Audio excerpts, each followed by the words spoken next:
dia, a graça e a paz do nosso Senhor Jesus Cristo. Um privilégio enorme estar com os irmãos e irmãs, uma honra que a gente não tem como agradecer ao Senhor e como louvá-lo por isso. Gostaria de convidá-los e convidá-las para Mateus, Evangelho segundo Mateus, capítulo 5. Vamos ler a partir do verso 1 de Mateus, capítulo 5. Vendo Jesus as multidões, subiu ao monte, e, como se assentasse, aproximaram-se os seus discípulos. E ele passou a ensiná-los, dizendo: Bem-aventurados os humildes de espírito, porque deles é o reino dos céus. Bem-aventurados os que choram, porque serão consolados. Bem-aventurados os mansos, porque herdarão a terra. Bem-aventurados os que têm fome e sede de justiça, porque serão fartos.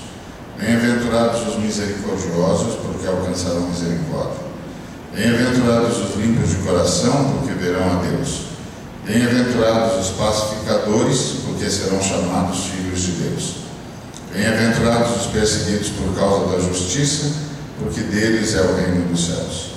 Bem-aventurados sois quando por minha causa vos injuriarem e vos perseguirem, e, mentindo, disserem todo mal contra vós. Regozijai-vos e exultai, porque é grande o vosso galardão nos céus, pois assim perseguiram os profetas que viveram antes de vós. Vós sois o sal da terra. Ora, se o sal vier a ser insípido, como lhe restaurar o sabor? Para nada mais presta senão para, lançando fora, ser pisado pelos homens. Vós sois a luz do mundo. Não se pode esconder a cidade edificada sobre o monte, nem se acende uma candeia para colocá-la debaixo do alqueire, mas um velador, e alumia todos os que se encontram na casa. Assim brilhe também a vossa luz diante dos homens, para que vejam as vossas boas obras e glorifiquem a vosso Pai, que está nos céus. Amém. Pai querido, obrigado por tudo que já falaste, rogamos mais uma vez, em nome de Jesus, única e exclusivamente confiados nos méritos do sangue de Jesus, sua morte e ressurreição, imploramos a tua palavra, para a tua honra e para a tua glória. Amém. Bom, eu queria conversar com os irmãos sobre uma igreja relevante a partir do projeto que Jesus Cristo apresentou para a sua igreja. Jesus Cristo começou uma campanha há 2000 anos atrás, que nós poderíamos chamar de Vamos Iluminar o Mundo. O projeto de Jesus Cristo era iluminar o mundo, e foi para isso que ele deixou a sua igreja aqui, para que a sua igreja iluminasse o mundo. E ele começa com algumas afirmações interessantes sobre a igreja. Esta é uma fala de Jesus para a igreja, porque Jesus, quando falava às multidões, ele não falava do alto do monte, por uma razão muito simples. Do alto do monte você não fala a ninguém, porque o vento rebate a sua voz e você apenas gera o famoso eco. E quando Jesus falava às multidões, ele ficava na base da praia, de costas para a água, e a brisa que vinha da água levava a sua voz mais longe. Então aqui ele já tinha conversado com a multidão, viu agora a multidão se organizando em pequenos grupos, e ele subiu ao monte e assentou-se. E essa era uma senha entre os mestres judeus. Diferentes de nós, os mestres modernos, quando querem falar, ficam em pé. Os mestres judeus, quando queriam falar aos seus discípulos, se assentavam.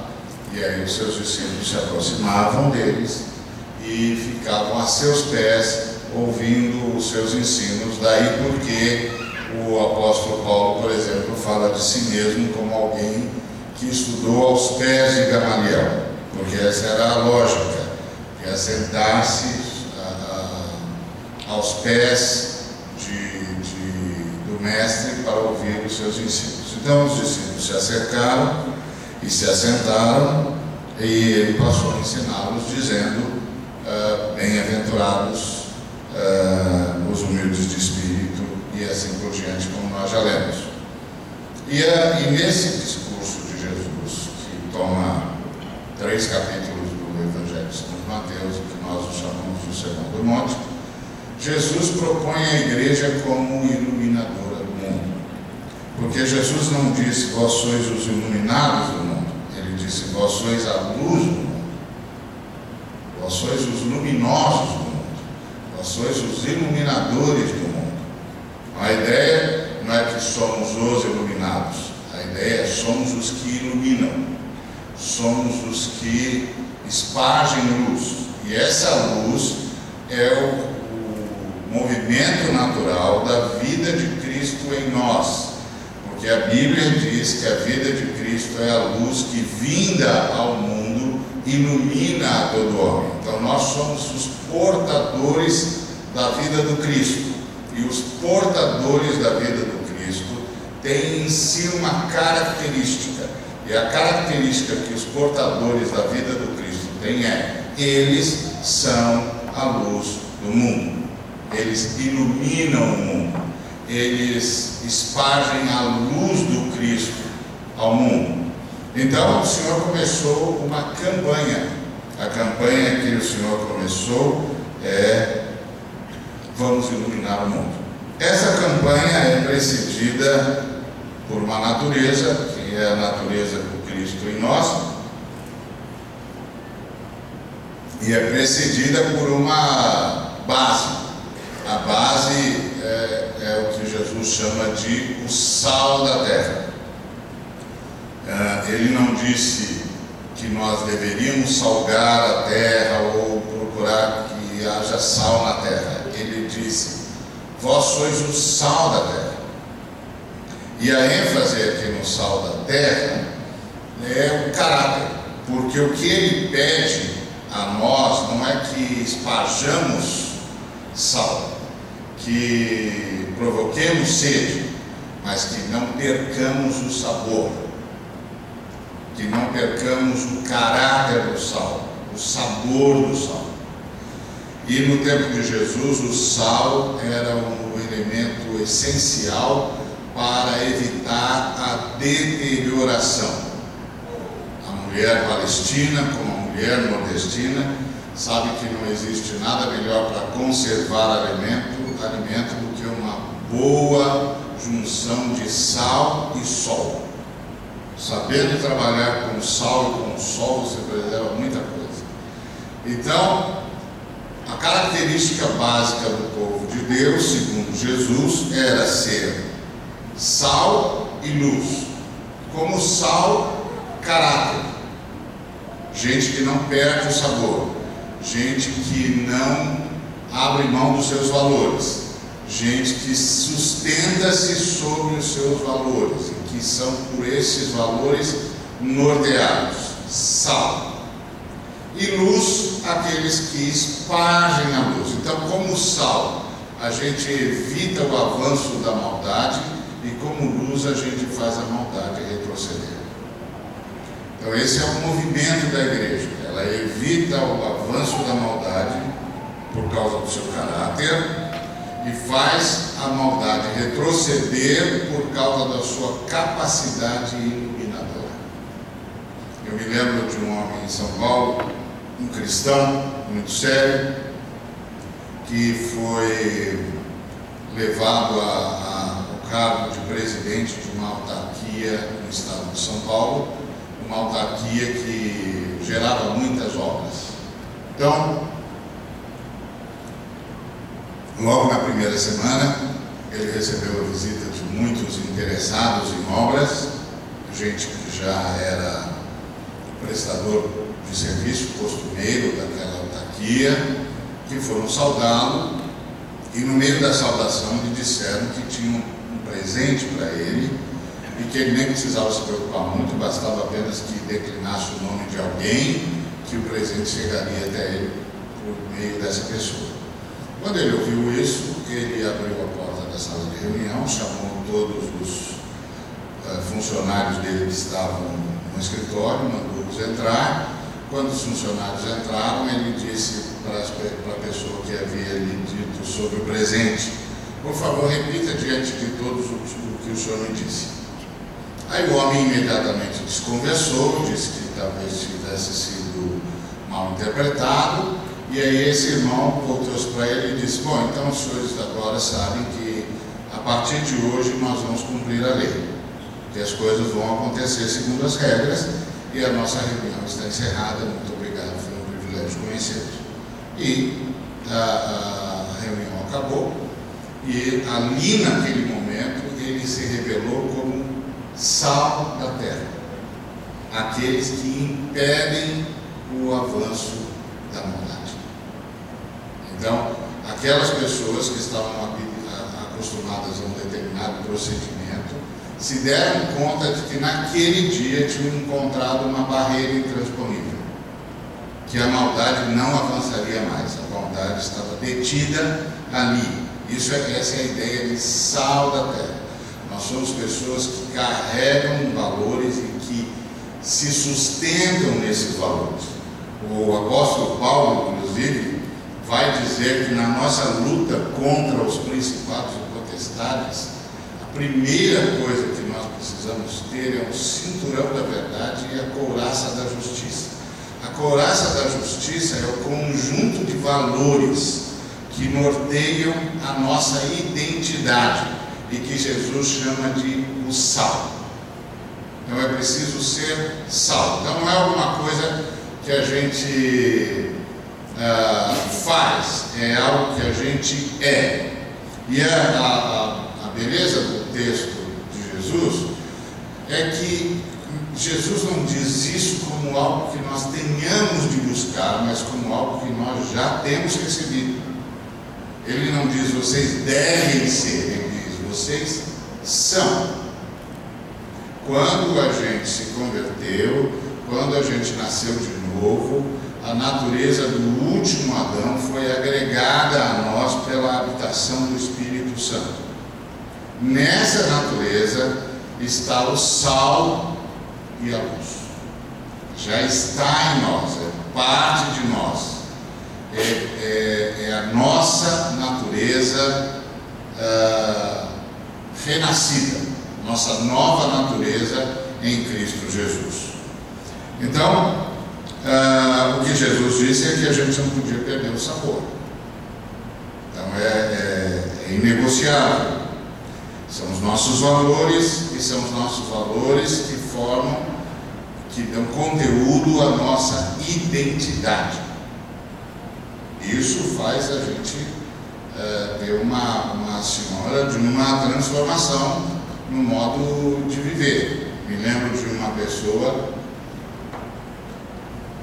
que foi procurar um conselheiro cristão, que estava para tomar uma decisão drástica na sua vida, e aí expôs ao conselheiro cristão o seu problema, o seu dilema. E o conselheiro perguntou a essa pessoa quem ela era. E a pessoa estranhou porque já conhecia aquele conselheiro há muitos anos. E disse ao conselheiro: mas o senhor sabe quem eu sou? Há muitos anos nos conhecemos. E o conselheiro voltou-se à pessoa e disse: não, eu quero que você se descreva. Quem é você? E aí a pessoa se descreveu como servo de Jesus. Então o conselheiro perguntou: estas coisas que você chama de seus dilemas e essa decisão que você está quase prestes a tomar, ela faz jus à descrição que você fez de si mesmo? Alguém que é o que você diz que é, faz o que você está sendo tentado a fazer? E aí a pessoa disse: não. O conselheiro então retrucou: pronto, você já tem a sua resposta. A sua resposta está na sua natureza. O que você está pensando em fazer não se coaduna com a natureza que você recebeu por obra do Senhor Jesus na cruz do Calvário. Então, sal da terra e luz do mundo. Não se pode esconder a cidade edificada sobre um monte, nem se acende uma candeia para colocá-la debaixo do alqueire. Aqui você tem duas dimensões da luminosidade da comunidade do Cristo. A primeira dimensão é comunitária. Não se pode esconder a cidade edificada sobre um monte. Todos aqueles que estão acostumados a trafegar pelas estradas de cidade em cidade sabem exatamente o que isso quer dizer. Se você está indo para uma cidade que está construída no alto de uma montanha qualquer, você a vê de longe. À noite, então, é impossível não percebê-la. Então, o que o texto está dizendo é que é uma dimensão comunitária do povo do Cristo, que tem, portanto, a tarefa de iluminar, e é a ideia de iluminar onde está plantado, iluminar a partir de onde está plantada, como comunidade.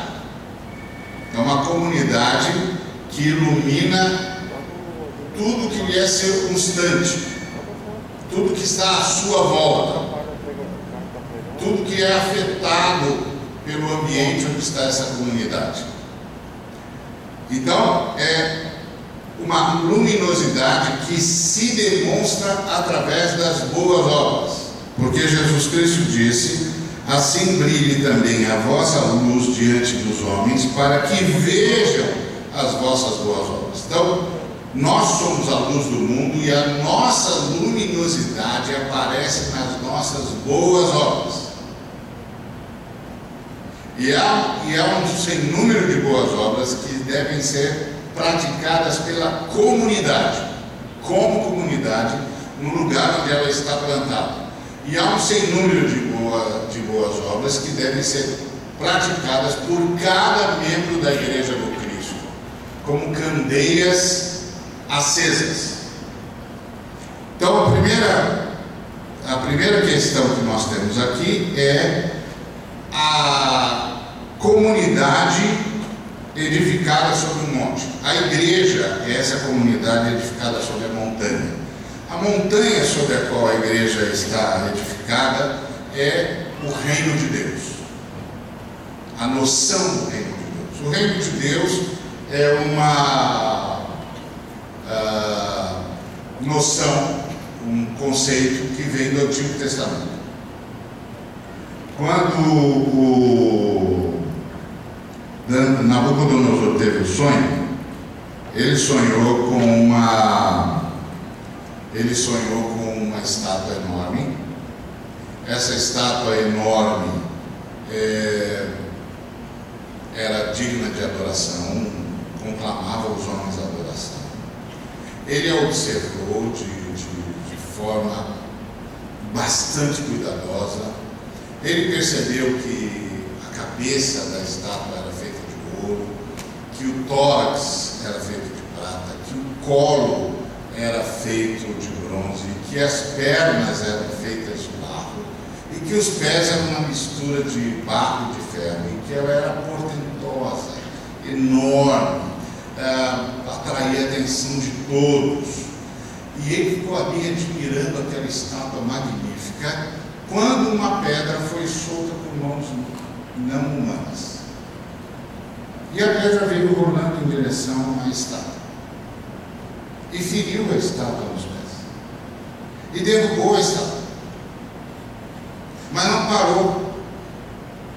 Ela começou a triturar a estátua, e a pedra triturou o barro, que é muito fácil, mas também triturou o ferro, e também triturou o bronze, e também triturou a prata, e também triturou o ouro, de tal maneira que no final havia um monturo. Havia um monturo, inclusive um monturo que relativizava tudo, porque aí não fazia mais diferença o que tinha sido de ouro, o que tinha sido de prata, o que tinha sido de bronze, o que tinha sido de ferro, porque tudo virou um monturo, está tudo misturado, está tudo relativizado, não faz o menor sentido mais.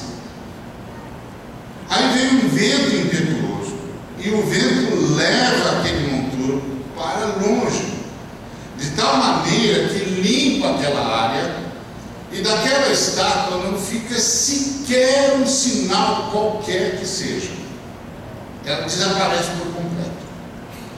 E a pedra vai crescendo, e vai crescendo, e vai crescendo, e se transforma numa montanha que vai se alargando e toma toda a terra. Esse era o sonho de Nabucodonosor. O Daniel o interpretou. Deus, por sua graça, revelou a Daniel o que significava aquela estátua. E o Daniel disse que aquela estátua significava a sequência dos reinos e que a pedra significava o reino de Deus, que não fazia parte da mesma lógica, porque a sequência de reinos tinha uma lógica, era a lógica da estátua, mas o reino de Deus tinha outra lógica, a lógica da pedra. De fato, eles nem se conversavam entre si. Pelo contrário, a estátua foi derrubada pela pedra. A pedra foi lançada contra a estátua. Ela não veio para dialogar com a estátua, ela não veio para entender a estátua, ela veio para destruir a estátua, para que da estátua não restasse sequer lembrança. Não tem diálogo, tem enfrentamento, tem confronto. Muito bem. Naquela fala do Daniel, a gente aprende algumas coisas. A primeira delas, a noção de história.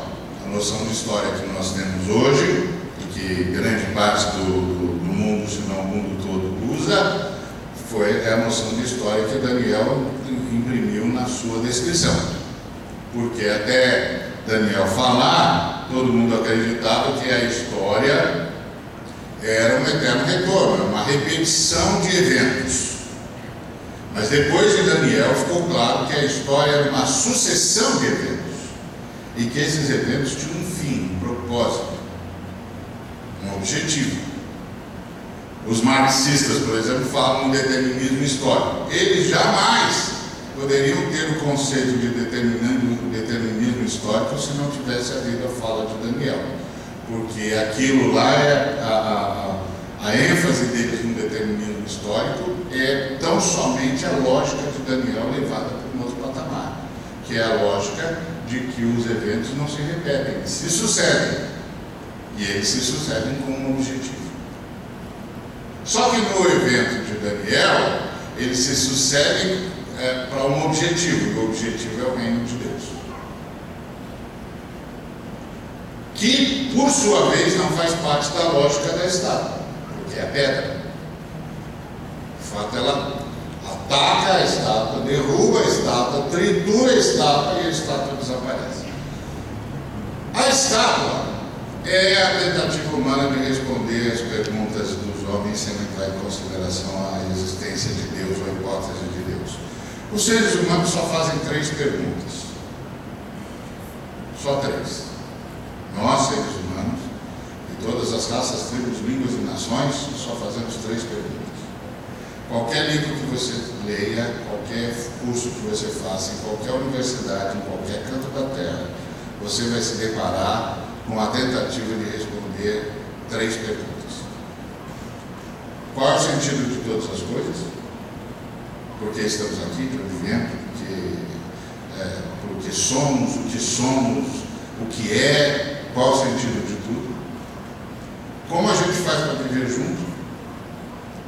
E como a gente faz para abstrair e administrar a riqueza? Só tem isso. Você pode percorrer o que você quiser. Pode lembrar de qualquer livro que você já leu. Ele vai se enquadrar numa das 3 perguntas. São as únicas 3 perguntas que a humanidade faz. Na estátua, nós não conseguimos as respostas às nossas perguntas. Nós desenvolvemos economias fortes ou não, sistemas econômicos sofisticados ou não, mas nós não conseguimos nos livrar da fome, não conseguimos nos livrar da miséria. Nós também não conseguimos resolver o problema de viver juntos. Nós criamos sociedades simples ou não, sofisticadas ou não, e não conseguimos nos livrar livrar da violência, do assassínio e da guerra. E, em relação ao sentido das coisas, nós estamos cada vez mais perdidos. Criamos o sem número de religiões, de filosofias, de ciências, na tentativa de descobrir o sentido de tudo e de cada coisa. E nos vemos cada vez mais perdidos. O reino de Deus responde às 3 perguntas. Para a pergunta qual é o sentido de todas as coisas, o reino de Deus responde dizendo: tudo veio de Deus e para Deus deve voltar. E isso só é possível por meio do Cristo e do Espírito Santo. Para a pergunta como a gente faz para viver junto, o reino de Deus responde: fraternidade. Trate o outro como se fosse você mesmo. Olhe para o outro e veja-se a si mesmo. E trate-o como você gostaria de ser tratado se estivesse no lugar dele.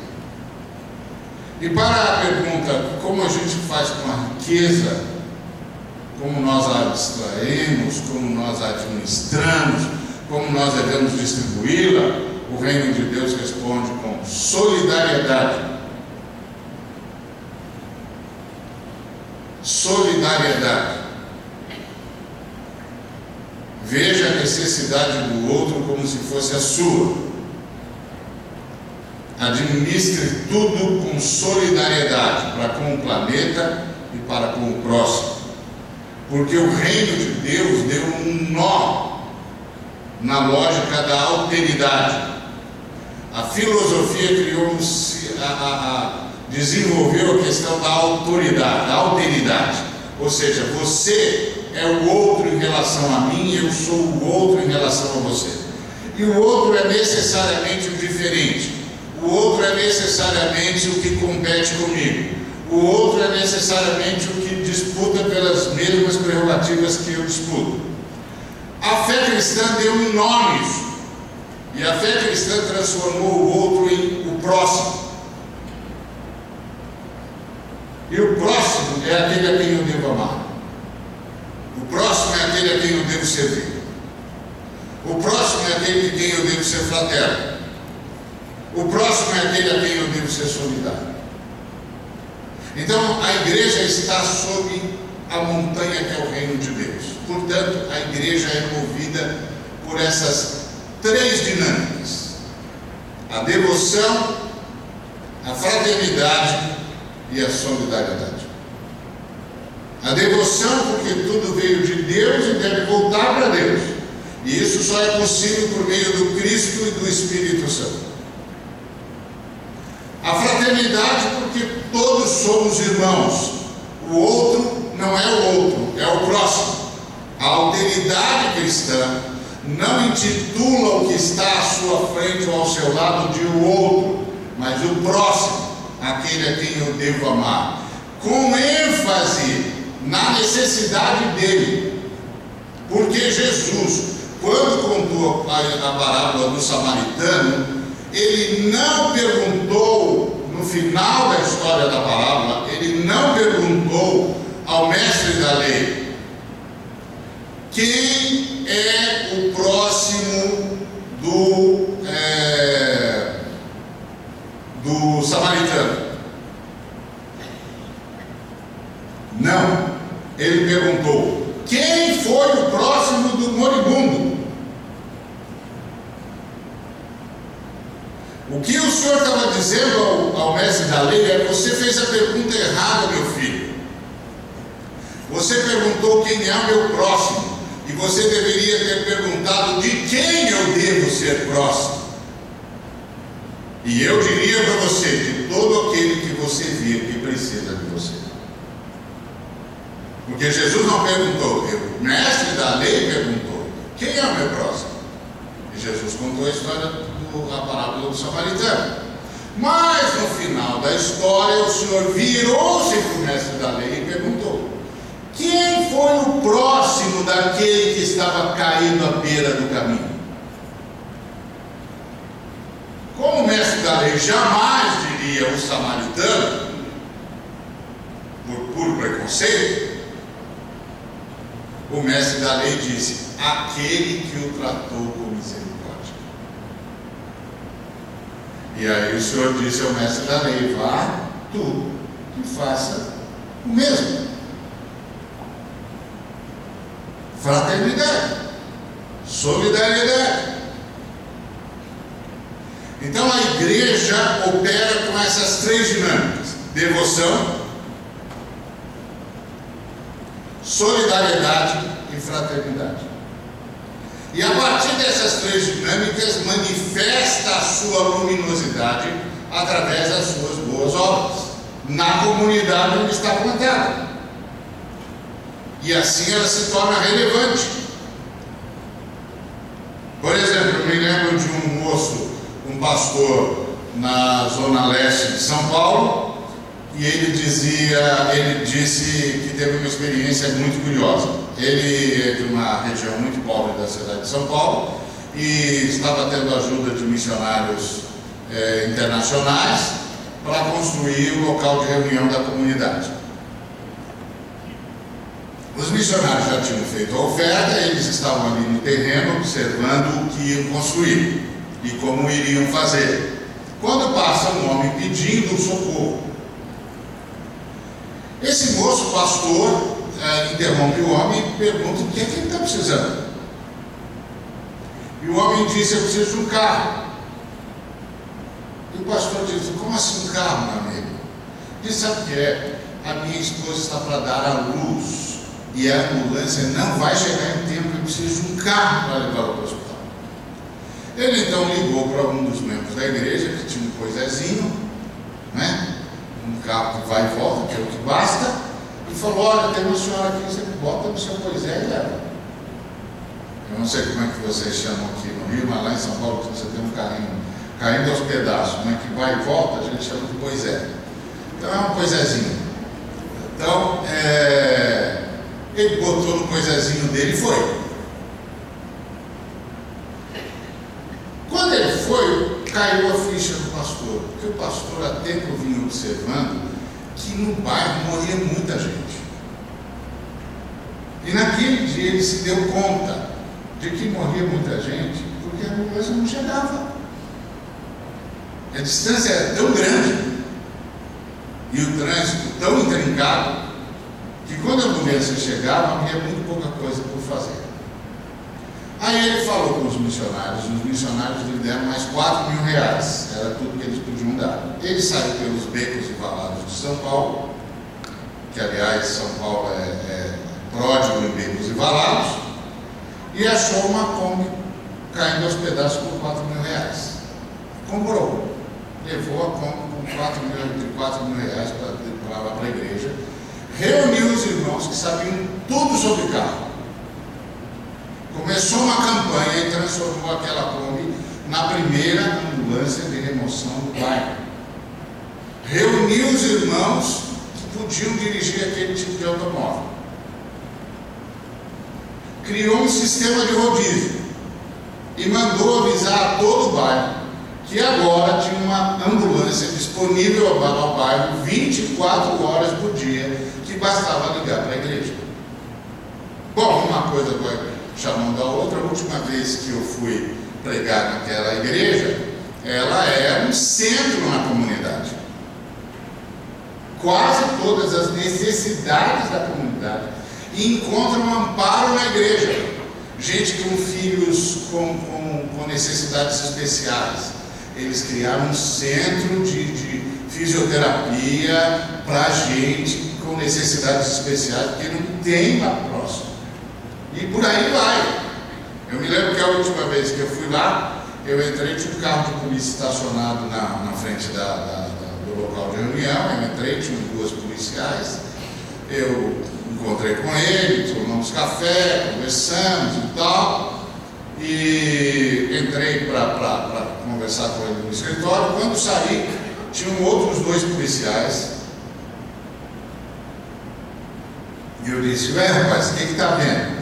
Ele disse: não, é que sabe como é que é? A gente virou o centro aqui, então ele sabe que aqui tem paz. Quando eles estão cansados demais, ele disse: vamos lá para a igreja. A gente descansa um pouco, come, conversa com todo mundo, e aí os irmãos se cruzam com os policiais com os irmãos, eles oram com os policiais comem, o povo entra, sai, um montão de gente o tempo todo lá andando, e ele não sabe também mais onde pôr gente, porque as pessoas vão se convertendo também. Vós sois a luz do mundo. Assim brilha a vossa luz, para que os homens vejam as vossas boas obras. Então, como é que a nossa luz brilha? Pelas nossas boas obras.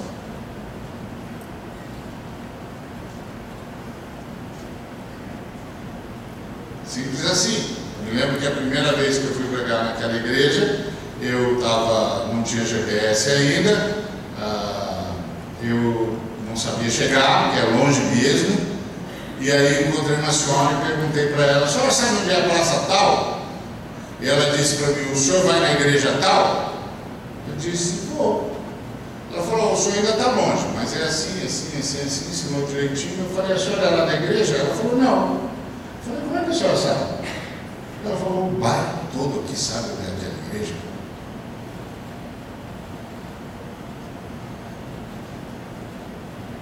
Vós sois a luz do mundo. Não se pode esconder a cidade edificada sobre o monte. E aqui também estão os valores. Porque a igreja é o povo do reino. O Daniel disse que a pedra significava o reino, que seria dado a um povo e que nunca mais seria tirado desse povo. Não haveria sucessão. Como na estátua havia sucessão, na pedra não tem sucessão. E aí esse reino que é a igreja, esse povo do reino que é a igreja, cujo rei é o Senhor Jesus, ela é para sempre. E ela está dentro da dinâmica da pedra. Qual é a dinâmica da pedra? Primeiro a pedra foi solta por mãos humanas. Depois a pedra derrubou a estátua. Depois a pedra triturou a estátua. Depois a pedra assistiu o julgamento da estátua. E aí a pedra se tornou a senhora de toda a terra.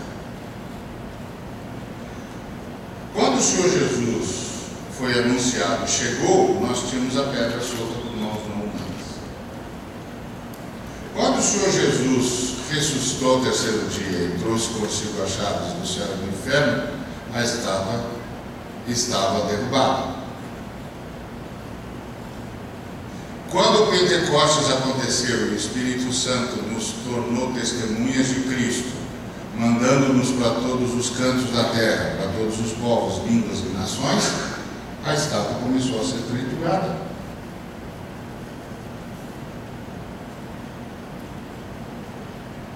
E é onde nós ainda estamos, na fase de trituração da estátua.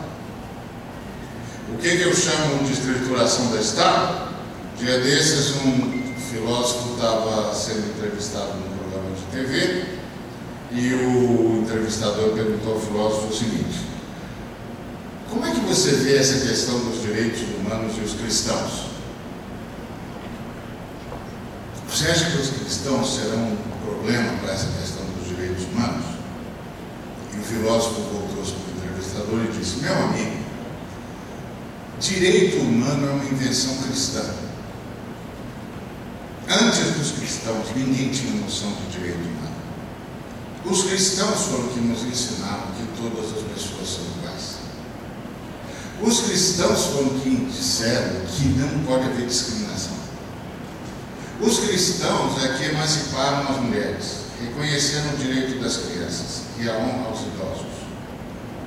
Os cristãos reformaram a democracia e transformaram a democracia de um governo de oligarquias para um governo onde cada pessoa vale um voto. Tudo isso foram os cristãos que fizeram. A modernidade é filha da fé cristã. Se os cristãos não tivessem passado por aqui, nós nunca saberíamos nada disso. As mulheres continuariam sendo mercadoria. As crianças continuariam sendo tratadas como se fossem meros objetos. Os idosos continuariam sendo mortos precocemente porque não tinham mais força de trabalho. O poder continuaria sendo absolutamente centralizado. E o que houvesse de democracia continuaria sendo a democracia dos homens livres, portanto, de uma oligarquia muito pequena. Os cristãos acabaram com tudo isso. Os cristãos reinventaram a sociedade humana. Os cristãos varreram o mundo com as suas ideias. E aí ele citou o que o Karl Jaspers, pai da psicologia moderna, disse: não há nenhuma filosofia que tenha nascido no Ocidente que não nasceu das páginas do livro judaico-cristão. Ninguém no Ocidente pensou sem a Bíblia. A Bíblia está por detrás de todo o avanço na história da humanidade que partiu do Ocidente. Isso é triturar o Estado. A igreja veio triturando o Estado, veio quebrando a lógica da dominação, a lógica da segregação. E aí é claro que o repórter disse: quando o senhor fala dos cristãos, mas os cristãos também tiveram escravos. E ele disse: pois é, mas os cristãos foram os únicos que se levantaram contra a escravidão, e os cristãos são assim. Se eles entendem que um grupo cristão está usando o nome do Deus deles para favorecer a opressão, você não precisa se preocupar, os próprios cristãos lutarão. Se necessário, eles pegarão em armas, se necessário, eles declararão guerra, mas eles não permitirão que o nome do Deus deles seja invocado para sustentar a opressão. Eles são cristãos. Os cristãos são seguidores daquele homem que disse que Deus é Pai de todos, que os ensinou a orar dizendo: Pai nosso que estás nos céus. Um povo que chama Deus de Pai nosso não consegue sustentar um estado de discriminação por muito tempo. Isso é triturar o Estado. Então, uma igreja relevante é uma igreja iluminadora. Iluminadora nas suas boas obras, iluminadora na difusão dos seus conceitos. Os conceitos que herdou do Cristo. E isso se manifesta na vida de cada um, porque a gente é luz como comunidade e a gente é luz como candeia. Então, cada um de nós, seguidores do Cristo, filhos do Deus e Pai de nosso Senhor Jesus Cristo, habitação do Espírito Santo, somos candeias, somos lâmpadas acesas. Portanto, nós somos pessoas que nos vemos em missão o tempo todo e vemos a vida e as nossas posições na vida como uma sucessão de veladores. Ou seja, você tem essas lâmpadas aí, elas estão acesas, estão fazendo alguma diferença, embora o dia esteja claro, porque elas estão num velador que lhes dá uma abrangência de luminosidade muito grande. Se essas lâmpadas estivessem aqui no chão, elas estivessem também acesas, elas estariam iluminando também, mas estariam num outro velador, e esse velador aqui no chão lhes daria uma abrangência pequena. Então elas iluminariam, mas iluminariam a menos espaço. Menos espaço seria coberto pela sua luz. Como elas estão naquele velador lá em cima, mais espaço é coberto pela sua luz. Elas têm uma abrangência maior. É assim que os servos do Cristo se veem na vida. Então, quando o servo do Cristo se vê no escritório, ele se vê como uma luz naquele velador. E ele trabalha para naquele velador ser o mais luminoso e iluminador possível. Mas isso também é que leva aos cristãos a noção da necessidade de progresso. Porque a noção de necessidade do progresso do servo do Cristo, do Filho do Cristo, não tem a ver com o seu sustento. Porque o servo do Cristo tem certo para si que o seu Deus o sustenta, que ele subsiste em Deus. Ele tem essa plena consciência, ele sabe que só Deus existe e que tudo demais subsiste em Deus.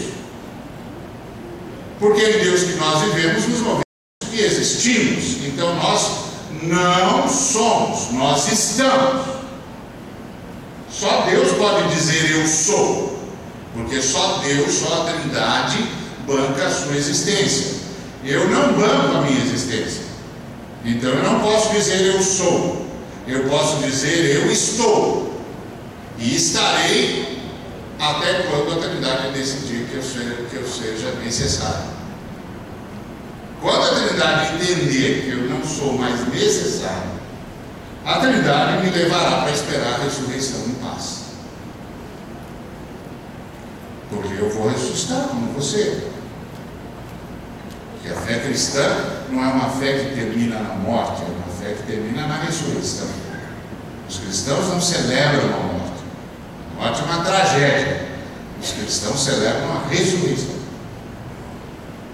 Então, mas enquanto a Trindade não entende que eu sou necessário, eu sei como eu sou necessário. Eu sou necessário como lâmpada acesa.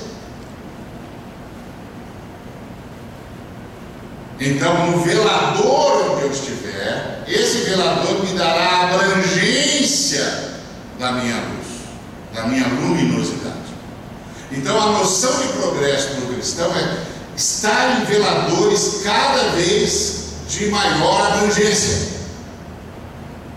Então, o cristão estuda para subir de velador, para poder iluminar mais, porque o cristão é missionário. Então ele faz a universidade, agora ele tem uma outra abrangência, ele pode iluminar mais.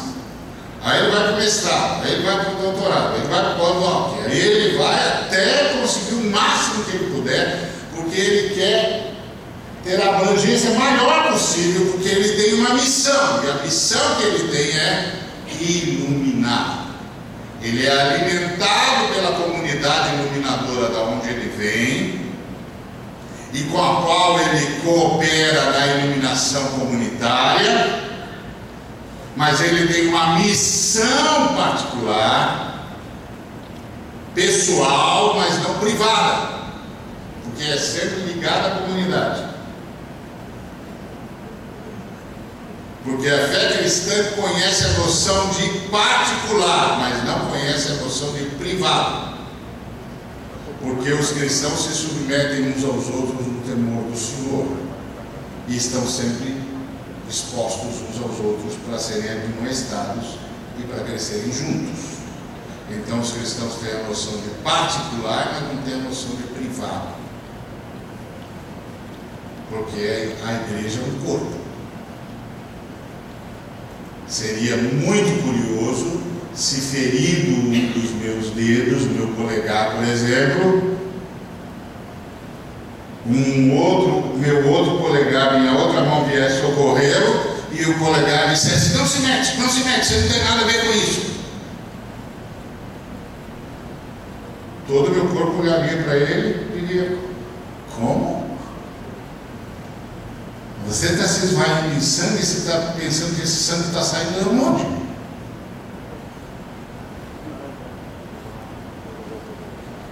O que você está falando? Ficou louco? É claro que nós temos tudo a ver com isso. Nós estamos aqui para proteger você. Estamos aqui para ajudar você. Nós Estancar esse negócio aí, cara. Se você morre, nós morremos.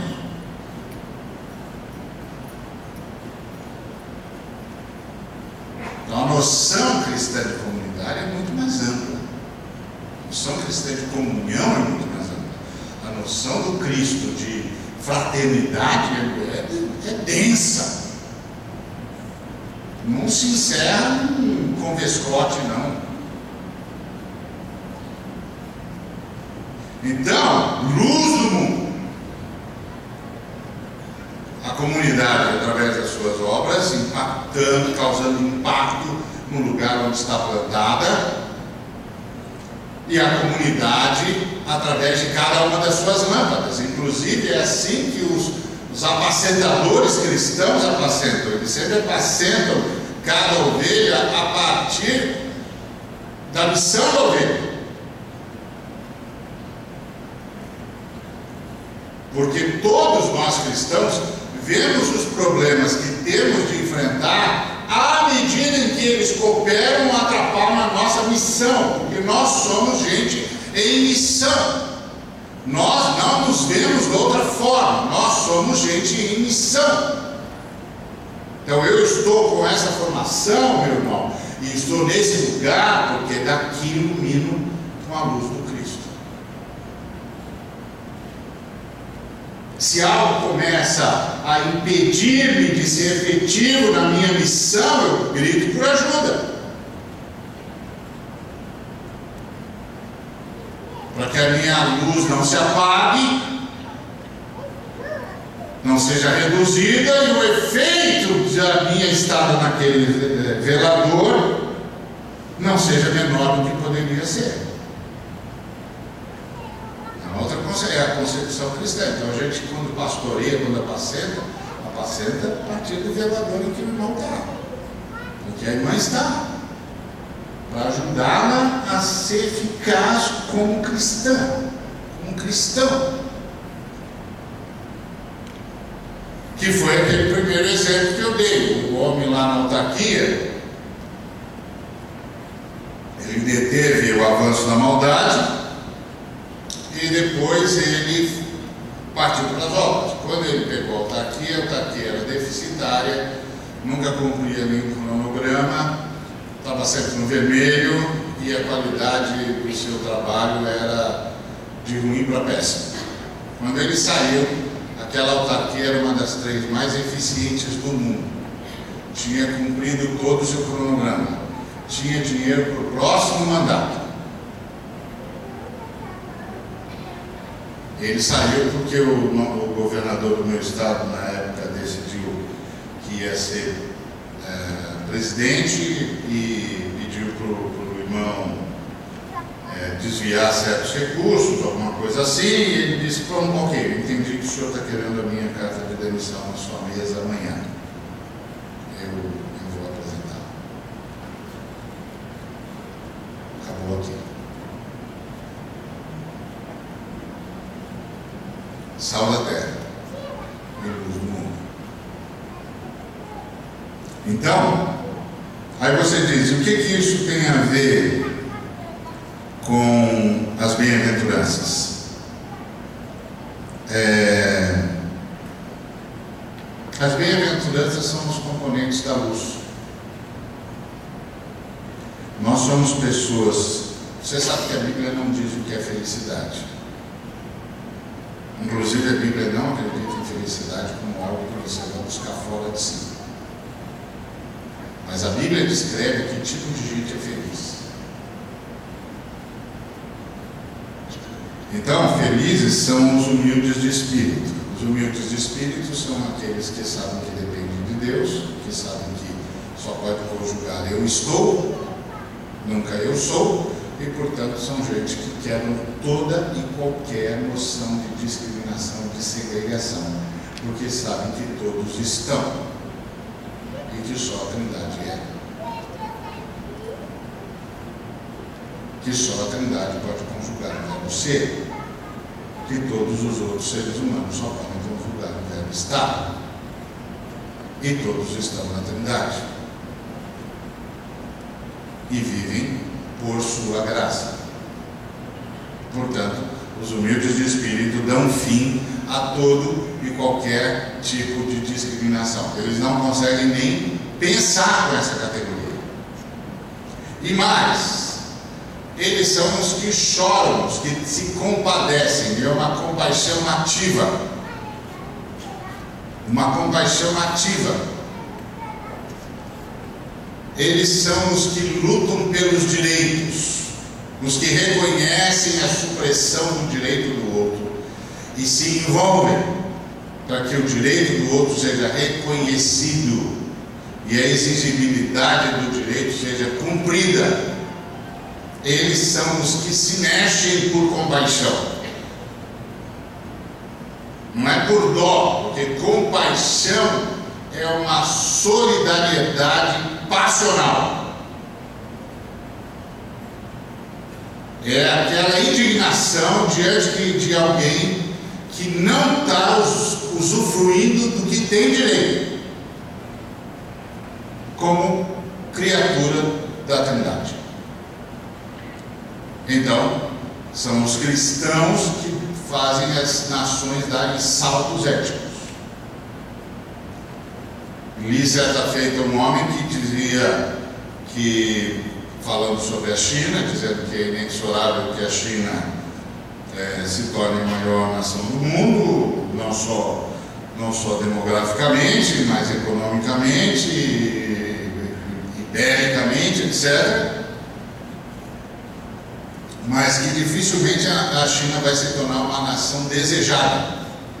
Ou seja, muita gente vai querer negociar com os chineses, mas dificilmente vai ter alguém dizendo: eu quero ser um chinês.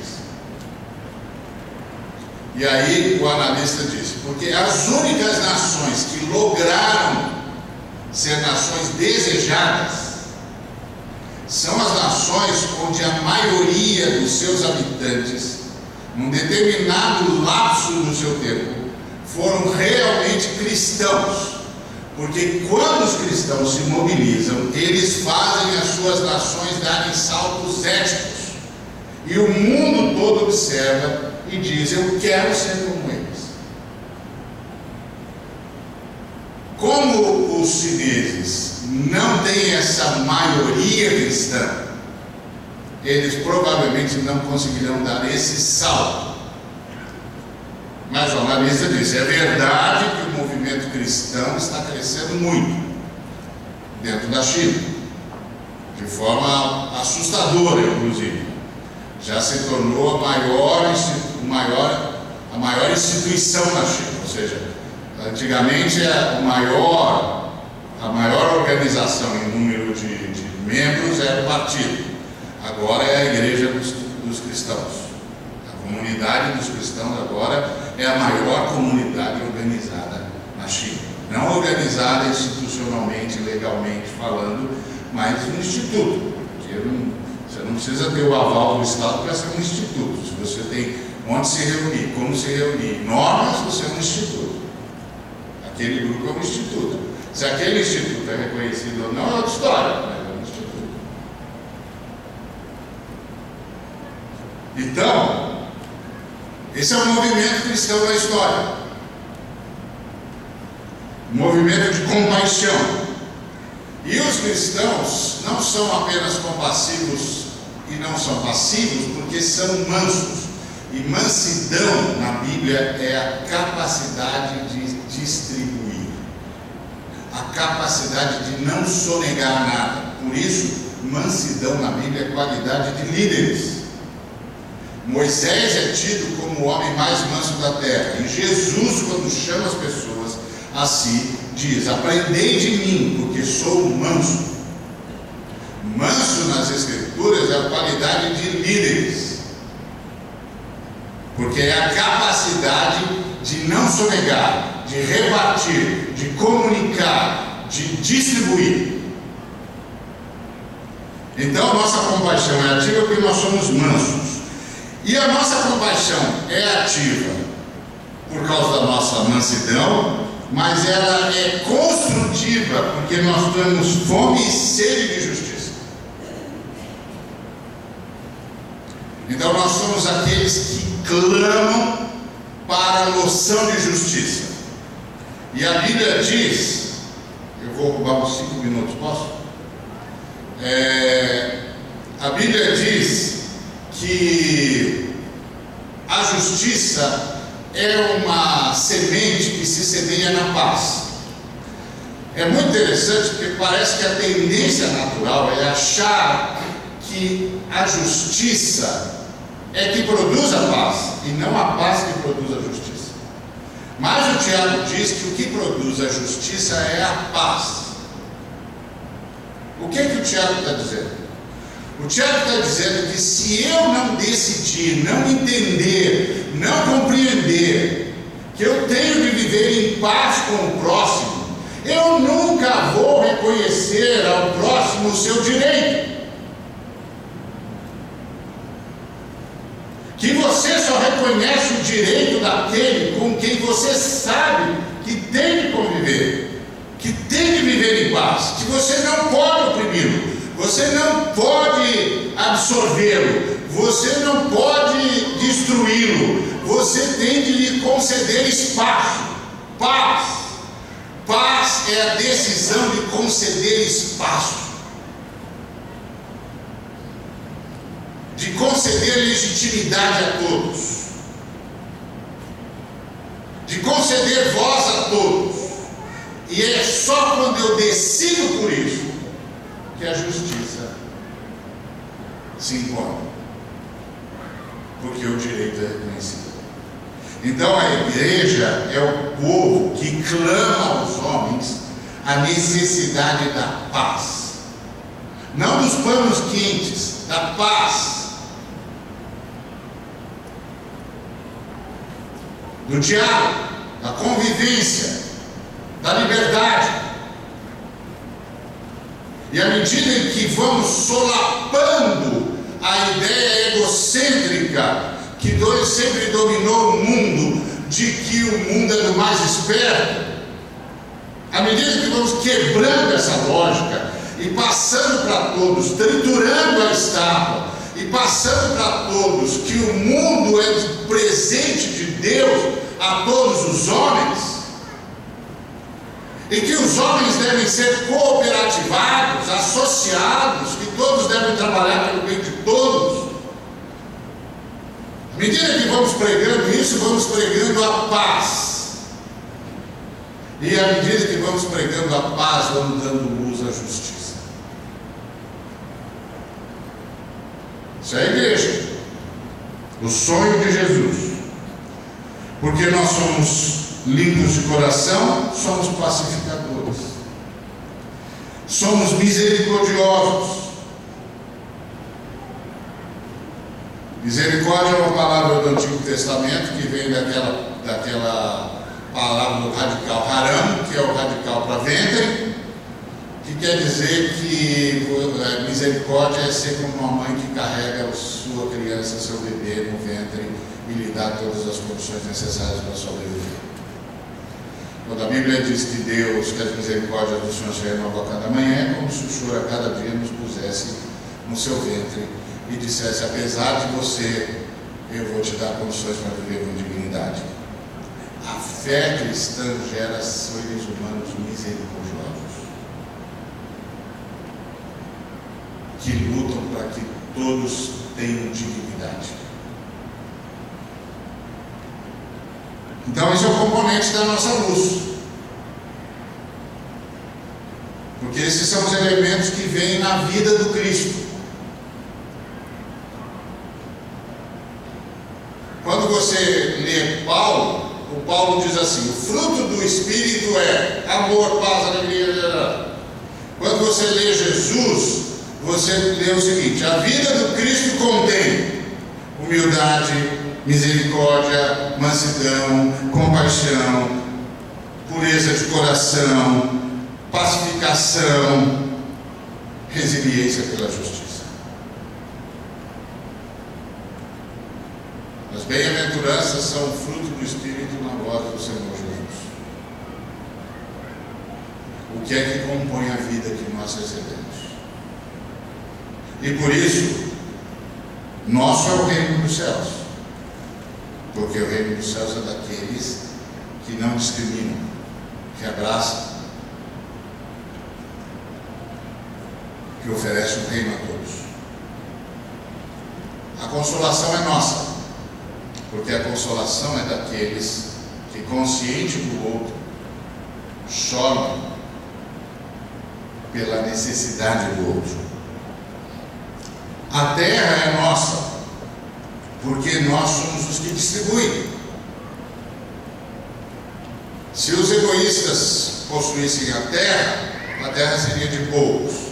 Mas quando os mansos possuem a terra passa a ser de todos, porque os mansos são os que não sonegam. Eles não sonegam e exercem a justiça. E exercem a justiça porque são misericordiosos. Querem que todos vivam com dignidade. E querem que todos vivam com dignidade porque são limpos de coração. Eles observam o que Deus está fazendo na terra. Eles não têm segundas intenções. E só é limpo de coração aquele que tem um só foco na vida: a glória de Deus.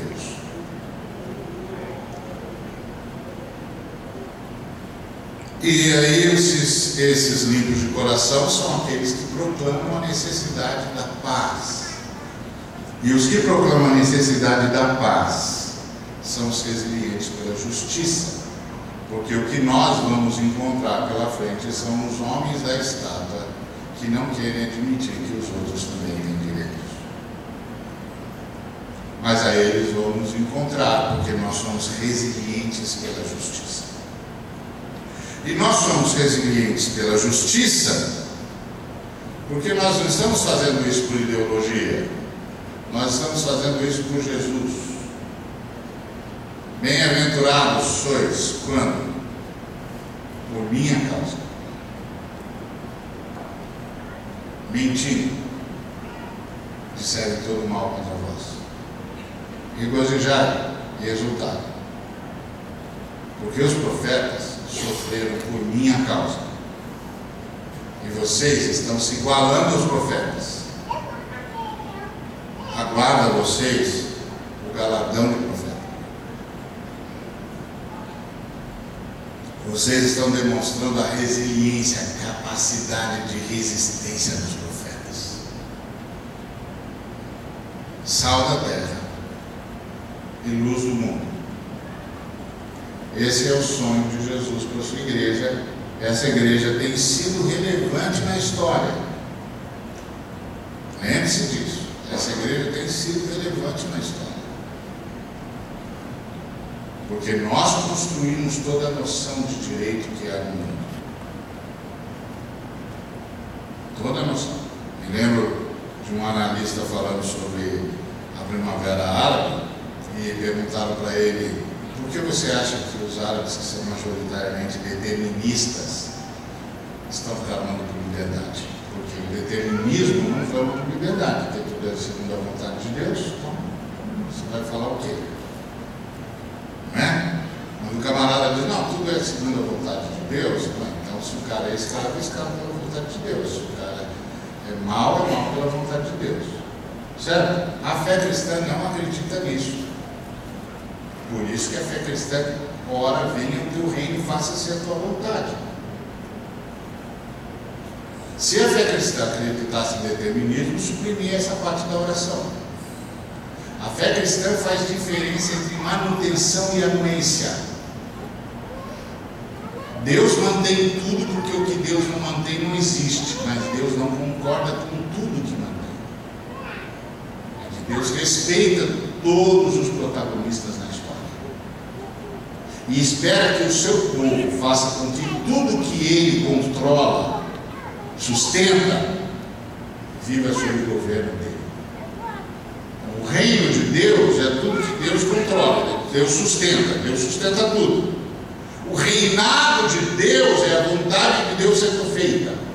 Nós somos as pessoas que clamam para que onde Deus sustenta e Deus sustenta tudo, só se faça a vontade de Deus.